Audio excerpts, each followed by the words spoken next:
dirty, rotten afternoon call, stuck in traffic with some Black Sabbath. What is it, 419? Gotta go look at an ice maker. Manitowoc Indigo throwing a code, I think. Let's get out there and take a look.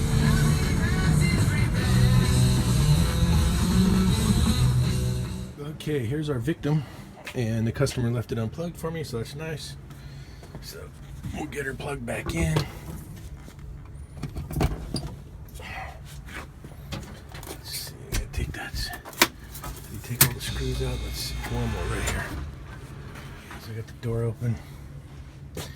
This one, because it's outside the environment, it doesn't get all full of lasagna, as you've seen on some of those other ones. See, look at that. It's all about the environment they're sitting in. That's not bad. This one might get scaled up, but it's not going to get a lot of bad stuff. Okay, so I reset the machine. These are the fault codes I got. T4 and a T3. It's filled up with water. It's going through its pre-chill, and we're waiting for the water pump to kick on. So you'll get that code like that. And you'll see the arrow on the side of the code. Press it, and then it gives you your faults. And when it went into the freeze mode, it's having a time trying to pump the water here. See that? So I might be doing a take apart clean out and see why my water pump's not pumping. That's no good right there. There's my issue. I'm going to take this thing apart and clean it for starters and see what happens. This is my off button right here. Okay, let's see why it's not. So I got it going through its little wash cycle. Here's what the board on the Indigo looks like, and the contactor. So we had a T3 and a T4 on our warning. Those are our temperature sensors, our evaporator in and our evaporator out. The pump's running in the wash cycle. Doesn't look super strong. You know, you get used to seeing these things. So I'm going to get an amp clamp on that water pump and see what it's pulling. Okay, so to get that amp draw, there's our water pump. You can see right there, water pump. It's going to be the gray wire, number 57. It's in our terminal block. Manitowoc has always done a really good job with their wiring and numbering of the wires forever. So there's our terminal block. There's our water pump wire, the gray wire. There's our terminal block, water pump wire, the gray wire, and the amp clamp, and I'm pulling 0.35 amps. And let's get the rating on that water pump here and see what it's supposed to be. If you look right there, the water pump's rated to 0.42 amps. We're close. I'm going to put it back in the freeze mode and see what we can get going.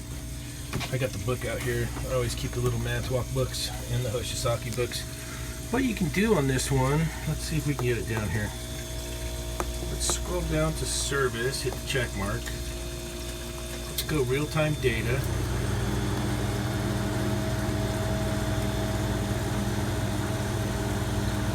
And let's see where we want to go here. We'll put time and temp. There's our thermistors. T1, T2, T3 is at 45, T4 is what's it saying?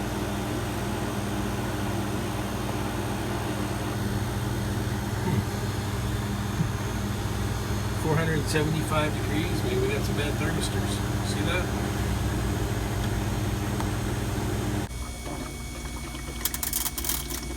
Goes the water pump this time. In the freeze mode, which we weren't getting before I cleaned it. I'll show you this other screen here, so you can come down to service, check service. You can go to diagnostics, you can go to temp sensors, click check. So you got sensor 1 79 degrees, sensor 2 126 degrees. Here we go again, 3 and 4 475 degrees.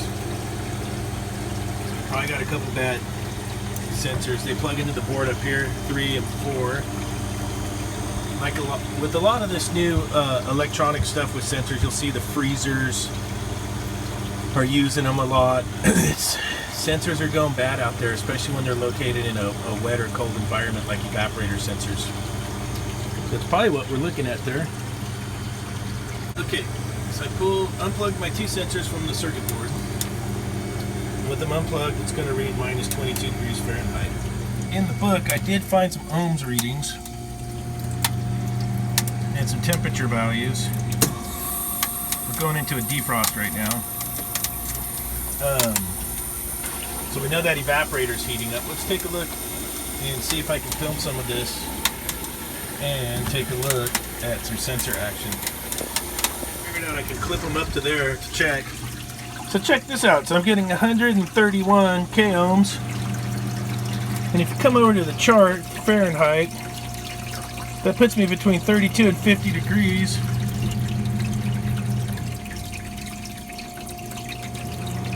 Which would tell me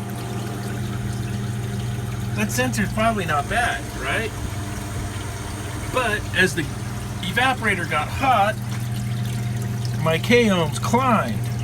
They went up to 280, which would take me between minus 4 degrees and 14 degrees. Okay, now this is going to be funny on old Service Dave. And then I found this note right here. Notes. An open thermistor will display minus 22 degrees. See, I took it off the circuit board. Minus 22. That's about right. And a shorted thermistor will display 475. So those two evaporator thermistors are shorted out. So I definitely have to get two new evaporator thermistors. Now I'm wondering if I can run this with the two of them unplugged. If I can still get these guys some ice, because what day is today? Wednesday? The weekend's coming? I doubt seriously I'll have those parts before the weekend, but I might. So there's a good one with some new technology, and having the tech spec books saves your butt every time. I'm telling you guys, got to keep these on your trucks. The new guys, the old guys already know this. If they would have bought a H.V.A.C, then we wouldn't be over here right now with this silliness. I had to get that in there. I'll show you this last little paragraph here. It says disconnect the thermistors from the control board. The display temperature reading drops to minus 22, indicating the control board's good. Okay. Then we can short the thermistor pins. The display temperature reading 475 indicates the control board is good. So let me grab I'll probably short them across my little jumper wire. Let me get one real quick and we'll do that. There's my jumpers on T3. And T3 went to 475. You can see that right there. Let's go for T4. Jumper on T4. And it went to 475. So according to the book, the circuit board's good. I got two shorted out thermistors, which makes sense. Those two are in the wet location. I'm finding this all over the place on these freezers, like the H.V.A.C brand freezers, and some of the other ones using the Dixdale controls. Even some true refrigerators that are using the digital controls. The thermistor, usually it's the evaporator thermistor that fails. That's the warning you're going to get. Trouble, trouble. T4 fault, T3 fault.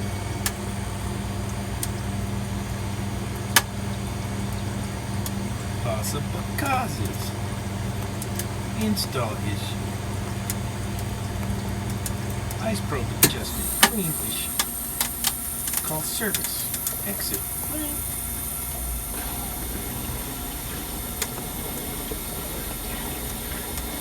That's what it does. We'll see if it'll keep making ice with the sensor faults or not. I'm thinking it will keep making. We're in a harvest right now.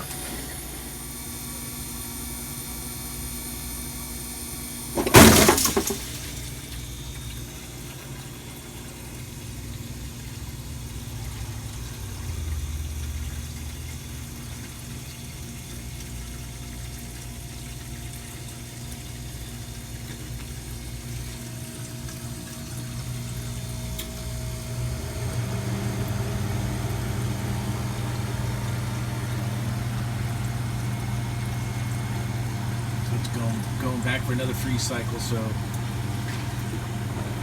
hasn't shut the machine down, but it's given us a warning. So I'll let the customer know, and we'll get some new parts, and stay tuned.